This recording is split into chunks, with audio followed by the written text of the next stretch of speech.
World news के sponsor हैं स्वागत, अदरक, लहसुन और मसाले 100% प्योर एंड हाइजीनिक। अस्सलाम वालेकुम, आदाब। मैं हूं खलील फरहाद और आप देख रहे हैं वर्ल्ड न्यूज़। शुरुआत करते हैं हेडलाइंस से।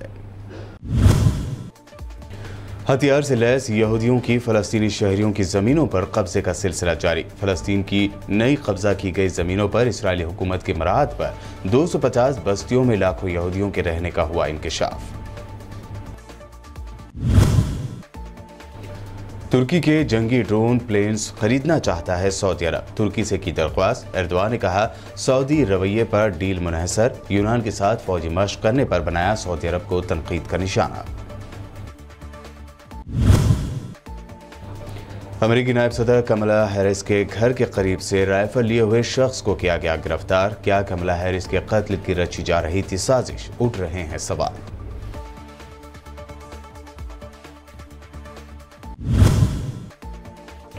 भारत में कोरोना के दूसरे लहर आ जाने का जाहिर किया जा रहा है अंदेशा। दिल्ली में बढ़ते केसेस पर सरकार अलर्ट पर। पंजाब के 9 डिस्ट्रिक्ट्स में आज से नाइट कर्फ्यू लगाने का सीएम अमरिंदर सिंह ने किया ऐलान।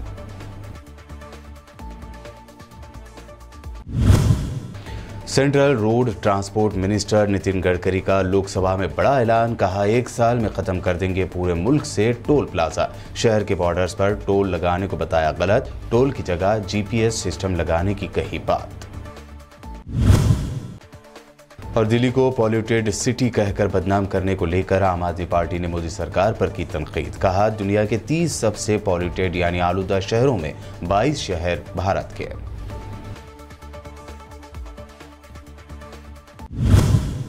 फ़लस्तीन की ज़मीनों पर नाजायज़ कब्ज़े के बाद तामीर की जाने वाली 250 बस्तियों में लाखों यहूदी आबादकारों के रहने का इंकशाफ हुआ है। फ़लस्तीन के मकबूजा शहर मगरबी किनारे में यहूदी आबादकारों को ज़्यादा से ज़्यादा आबाद करने के लिए इसराइली हुकूमत माली मराहत दे रही है, जिसमें टैक्सों से माफ़ी भी शामिल है। इसराइल ने 1967 के बाद फ़लस्तीन की जिन ज़मीनों पर नाजायज़ कब्ज़ा किया उन पर ज़्यादा से ज़्यादा यहूदी आबादकारों को रिहाइश देने की पॉलिसी अख्तियार किए हुए है। इन यहूदी बस्तियों में इंतहा पसंद यहूदियों को रिहाइश दी गई है जो हर वक्त जदीद हथियारों से लैस होते हैं और अक्सर बात फ़लस्तीनी मुसलमानों पर हमले करते रहते हैं। मगरबी किनारे के शहर की 2 बस्तियों पर इंतहा पसंद यहूदी इसराइल का हिस्सा मानते हुए इस पर कब्जा किए हुए हैं। इसी बस्ती में 70,000 से ज़ायद इंतहा पसंद यहूदी आबाद हैं। तुर्की के सदर रजब तैयब एर्दोआन ने दावा किया है कि सऊदी अरब ने तुर्की से जंगी ड्रोन तैयारे खरीदने की दरख्वास्त की है। तुर्क मीडिया के मुताबिक सदर एर्दोआन ने कहा कि सऊदी अरब को जंगी ड्रोन तैयारे फरोख्त करने का फैसला मुस्तकबिल में सऊदी रवैये पर मुनहसर है। उन्होंने सऊदी अरब और यूनान की मुश्तरका फौजी मशकों के फैसले पर सख्त तनकीद भी की। सदर एर्दोआन का कहना था कि एक तरफ सऊदी अरब तुर्की से जंगी ड्रोन तैयारे खरीदने की दरख्वास्त कर रहा है और दूसरी तरफ तुर्की के दुश्मन यूनान के साथ मुश्तरका फौजी मशकों की मनसूबाबंदी भी कर रहे हैं। उन्होंने कहा कि तुर्की किसी भी सूरत सऊदी अरब के साथ मामलात को ख़राब नहीं करना चाहता। बता दें कि जंगी ड्रोन प्लेन्स की तैयारी के शोबे में तुर्की दुनिया में सफ़े अव्वल के कंट्रीज़ में शामिल हो गया है। तुर्की के सदर रजब तैयब एर्दोआन ने आलमी बरादरी से मुतालबा किया है कि खुदारा सीरिया यानी शाम के इंसानी बहरान को ख़त्म करने में अपना रोल अदा करे। अमेरिकी न्यूज़ वेबसाइट ब्लूमबर्ग पर सदर एर्दोआन ने एक कॉलम लिखा जिसका उन्वान था मगरब शाम में खाना जंगी ख़त्म करने के लिए तुर्की की मदद करे। उन्होंने कहा कि तुर्की ऐसी किसी भी तजवीज़ को तस्लीम नहीं करेगा जिसमें शाम के अवाम की ख्वाहिशात शामिल नहीं होंगी। शामी लोग उस वक्त दुनिया में सबसे ज़्यादा करबनाक ज़िंदगी गुजार रहे हैं।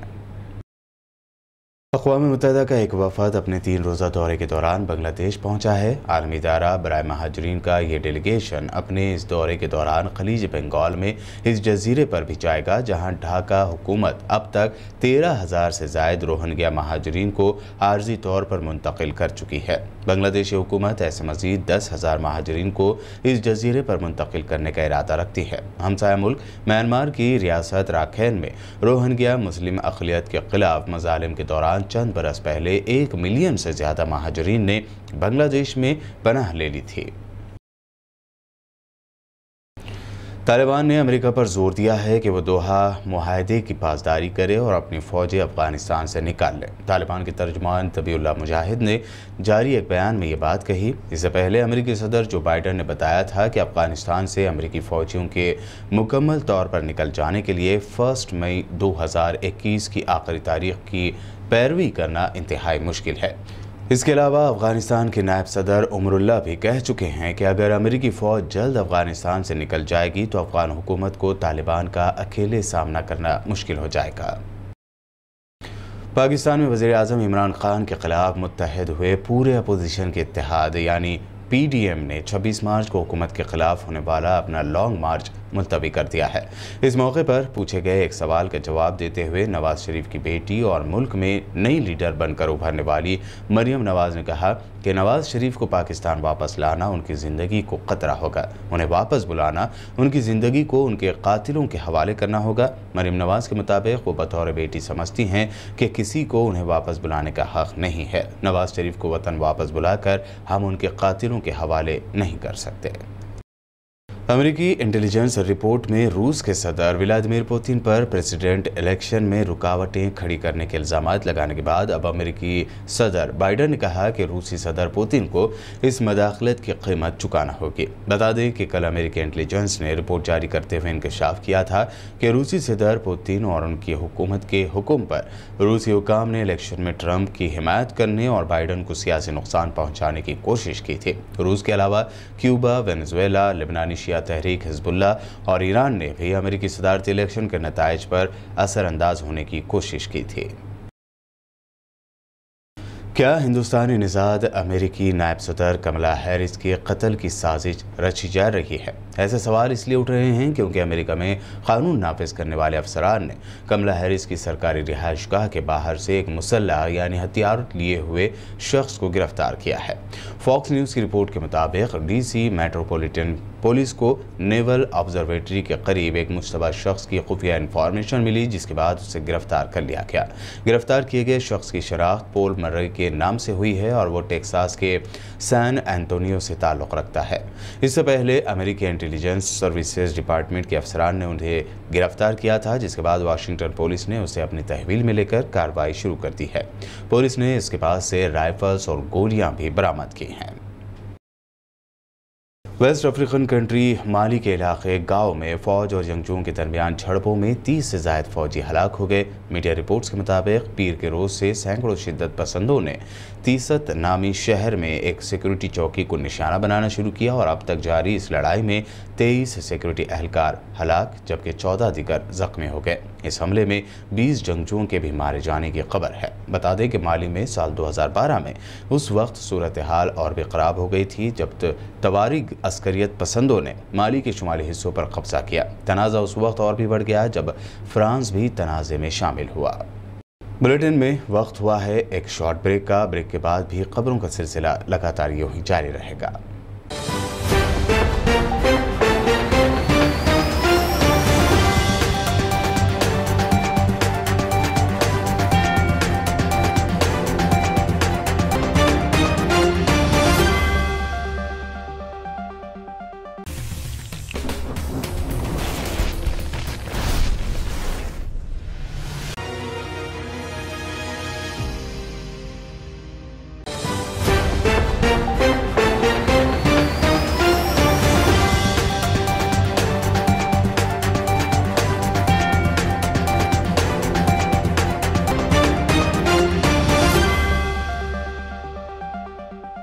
ब्रेक के बाद आपका दोबारा खैर मकदम है। आइए अब देखते हैं अहम नेशनल न्यूज़। मुल्क भर में कोरोना की रफ्तार फिर बढ़ रही है। कोरोना को लेकर डराने वाले बयानात भी सामने आ रहे हैं। ऐसे में जहां महाराष्ट्र के कई इलाकों में लॉकडाउन लगाया गया है, वहीं अब पंजाब में भी बढ़ते कोरोना की वजह से नाइट कर्फ्यू लगाने का ऐलान किया गया है। कहा यह भी जा रहा है कि भारत भर में कोरोना की सेकंड वेव की शुरुआत हुई है। हालांकि ऑफिशियल बयान अभी इस्तेमाल में नहीं आया है। वहीं पंजाब के सीएम कैप्टन अमरिंदर सिंह ने 9 डिस्ट्रिक्ट्स में नाइट कर्फ्यू लगाने की हिदायत दी है, जो रात 9 बजे से सुबह 5 बजे तक लागू रहेगी। ये नाइट कर्फ्यू कब तक है, इसके बारे में फिलहाल कोई बयान नहीं दिया गया, लेकिन खबर है कि पंजाब के 9 डिस्ट्रिक्ट्स में लगाए गए नाइट कर्फ्यू तब तक रहेगी जब तक हालात बेहतर नहीं हो जाते। दूसरी जानिब दिल्ली में भी फिर एक मरतबा कोरोना केसेस की तादाद बढ़ती जा रही है। दिल्ली के सीएम अरविंद केजरीवाल ने सरकार को अलर्ट पर रखते हुए आज एक अहम मीटिंग तलब की, जिसमें कोरोना के फैलाव को रोकने के लिए सख्त इक़दामात का फैसला लिया जा सकता है। दिल्ली के हेल्थ मिनिस्टर सत्येंद्र जैन ने कहा है कि अभी फिक्र करने की बात नहीं है। दिल्ली की पॉजिटिविटी रेशियो 1% से भी कम है और यहां पर ज़्यादा से ज़्यादा लोगों का टेस्ट किया जा रहा है। Central road transport minister Nitin Gadkari ने लोकसभा में एक बड़ा ऐलान करते हुए कहा है कि मुल्क भर में आइंदा साल से तमाम टोल प्लाजा खत्म कर दिए जाएंगे। नितिन गडकरी ने बताया कि टोल की जगह जीपीएस सिस्टम लगाया जाएगा। उन्होंने कहा कि हुकूमत तमाम टोल प्लाजा खत्म करने के मंसूबे पर काम कर रही है। गडकरी ने यह भी कहा कि इस तरह की टेक्नोलॉजी तैयार करने के लिए काम जारी है, क्योंकि लोगों को सड़क के जरिए सफर करने पर ही टोल अदा करना पड़ेगा। गडकरी ने पिछली हुकूमतों को तनकीद का निशाना बनाते हुए कहा कि इस तरह के छोटे टोल प्लाजों का क़याम क्रीम खाने के लिए किया गया था। उन्होंने कहा कि शहर बॉर्डर्स पर इस तरह के टोल लगाना गलत है। अध्यक्ष महोदय, ये पुराने सरकार के समय ऐसे कुछ टोल है कि जो शहर के अंदर आते हैं। अगर उनको रद्द किए जाएंगे तो वो कॉन्ट्रैक्टर कॉम्पेंसेशन मांगता है, तो उसको पैसे देने पड़ते हैं। तो ये बात बिल्कुल सही है कि बहुत जगह पर उस समय स्वीटनर ऐड करने के हिसाब से ऐसे शहर के बाजू में टोल बनाए गए। वो गलत है और अन्याय करने वाले हैं। उसको निकालने के बारे में निर्णय हुआ है। मैं सदन को आश्वस्त कर दूँगा 1 साल के अंदर सब टोल निकल जाएंगे देश के। पर उसका अर्थ ये है कि टोल नहीं रहेंगे, पर आपको जीपीएस पे हमारे केवल रोड के एंट्री पर कैमरा रहेगा, जीपीएस पर आपका इमेज कैच करेगा और जहाँ से जाओगे वहाँ और जहाँ से निकलोगे वहाँ उतना ही पैसा आपसे कटेगा। ना टोल होगा, ना रोकेगा कोई, ना कुछ होगा। और ये 1 साल के अंदर हम लोग पूरा करेंगे। वेस्ट बंगाल में अपनी पूरी ताकत झोंकने वाली बीजेपी के लिए पीएम मोदी ने आज चुनावी मुहिम चलाई। अपनी मुहिम में उन्होंने ममता के खेला होबे के नारे को विकास यानी तरक्की होबे के नारे में बदल दिया। दीदी को बंगाल के लोगों के हितों से ज्यादा खेल की चिंता पड़ी है, लेकिन दीदी ये भूल रही है कि इस बार खुद बंगाल की जनता उनके विरोध में खड़ी है। जब बंगाल के विकास के लिए दिन रात एक करने का संकल्प हो तो दीदी खेला नहीं खेला जाता, दीदी खेला नहीं खेला जाता। और इसलिए दीदी बोले फैला होवे, बीजेपी बोले चाकरी होवे।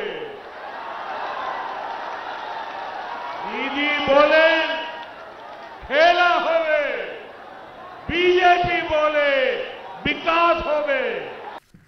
आज पुरलिया में पानी का संकट ये बहुत बड़ी समस्या है। यहां के किसानों को, मेरे आदिवासी वनवासी भाई बहनों को इतना पानी भी नहीं मिलता कि वो सही से खेती कर सकें।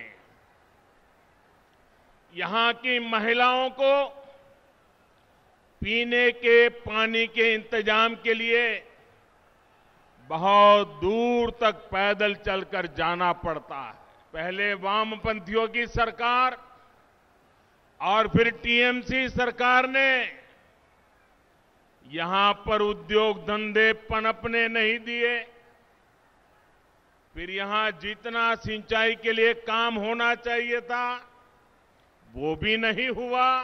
वेस्ट बंगाल में असेंबली इलेक्शन की तशहीरी मुहिम जारी है। ऐसे में नंदीग्राम में सेंट्रल मिनिस्टर धर्मेंद्र प्रधान की रैली पर हमले की खबर है। बीजेपी ने इसके लिए तृणमूल कांग्रेस के कारकुनों पर इल्जाम लगाया। इस हमले में एक बीजेपी कारकुन जख्मी हुआ है।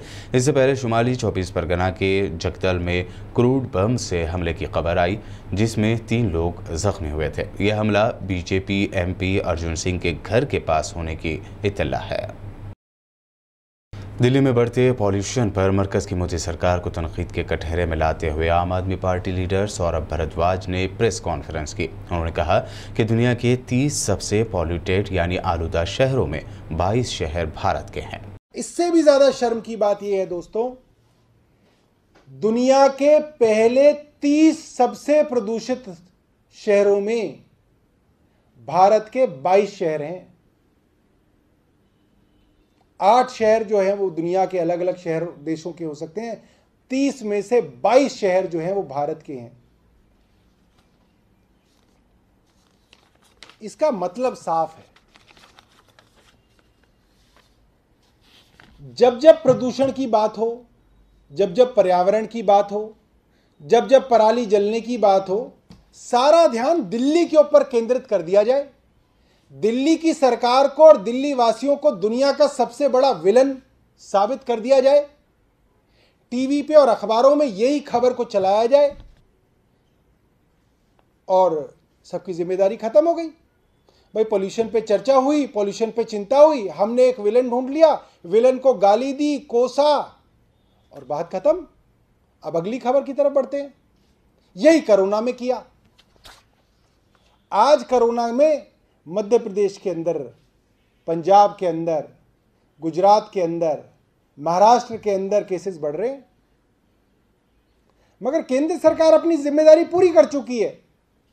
क्योंकि जब अक्टूबर में दिल्ली के अंदर कोरोना के केस बढ़े थे तो पूरी देश की सबसे बड़ी विलन दिल्ली सरकार को घोषित करके, दिल्ली सरकार को गाली दे के, कोस कर अपनी जिम्मेदारी पूरी की। तो इसी तरीके से जब जब पोल्यूशन की बात होती है, केंद्र सरकार सिर्फ दिल्ली के ऊपर ध्यान केंद्रित कराकर अपनी जिम्मेदारी से पल्ला छुड़ाती है। हैदराबाद के रचाकुंडा कमिश्नरेट इलाके के एलबी नगर पुलिस ने एंटी ह्यूमन ट्रैफिकिंग यूनिट के साथ मिलकर कामिनी अस्पताल के करीब साई दुर्गा लॉज पर छापा मारकर एक इंटरनेशनल लेवल पर चलाए जा रहे सेक्स रैकेट का पर्दाफाश किया है। इस मामले में एलबी नगर पुलिस ने 8 लोगों को गिरफ्तार किया है। पुलिस ने इस कार्रवाई में 4 लड़कियों को भी सेक्स रैकेट से आज़ाद करवाया है, जो बांग्लादेश, आंध्र प्रदेश और तेलंगाना के अलग अलग इलाकों की रहने वाली हैं। गिरफ्तार मुलजिमीन में लॉज का मालिक डी वेंकटेश्वर राव और सेक्स रैकेट को चलाने वाली मधु उर्फ दीपिका के साथ साथ पंचायत राज महकमे में जूनियर असिस्टेंट के तौर पर काम करने वाला मंडला अविनाश और उसकी पत्नी यानी बीवी शामिल है। और अब आखिर में हेडलाइंस पर एक और नजर। हथियार से लैस यहूदियों की फ़लस्तीनी शहरियों की ज़मीनों पर कब्जे का सिलसिला जारी। फ़लस्तीन की नई कब्जा की गई ज़मीनों पर इस्राएली हुकूमत की मराहत पर 250 बस्तियों में लाखों यहूदियों के रहने का हुआ इंकशाफ। तुर्की के जंगी ड्रोन प्लेन्स खरीदना चाहता है सऊदी अरब। तुर्की से की दरख्वास्त। एर्दोआन ने कहा सऊदी रवैये पर डील मुनहसर। यूनान के साथ फौजी मशक करने पर बनाया सऊदी अरब को तनकीद का निशाना। अमेरिकी नायब सदर कमला हैरिस के घर के करीब से राइफल लिए हुए शख्स को किया गया गिरफ्तार। क्या कमला हैरिस के कत्ल की रची जा रही थी साजिश? उठ रहे हैं सवाल।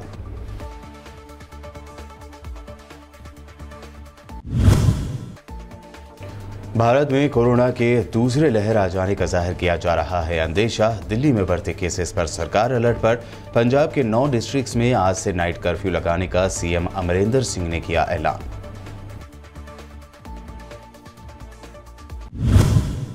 Central road transport minister Nitin Gadkari का लोकसभा में बड़ा ऐलान। कहा 1 साल में खत्म कर देंगे पूरे मुल्क से टोल प्लाजा। शहर के बॉर्डर्स पर टोल लगाने को बताया गलत। टोल की जगह जीपीएस सिस्टम लगाने की कही बात। और दिल्ली को पॉल्यूटेड सिटी कहकर बदनाम करने को लेकर आम आदमी पार्टी ने मोदी सरकार पर की तनकीद। कहा दुनिया के 30 सबसे पॉल्यूटेड यानी आलूदा शहरों में 22 शहर भारत के।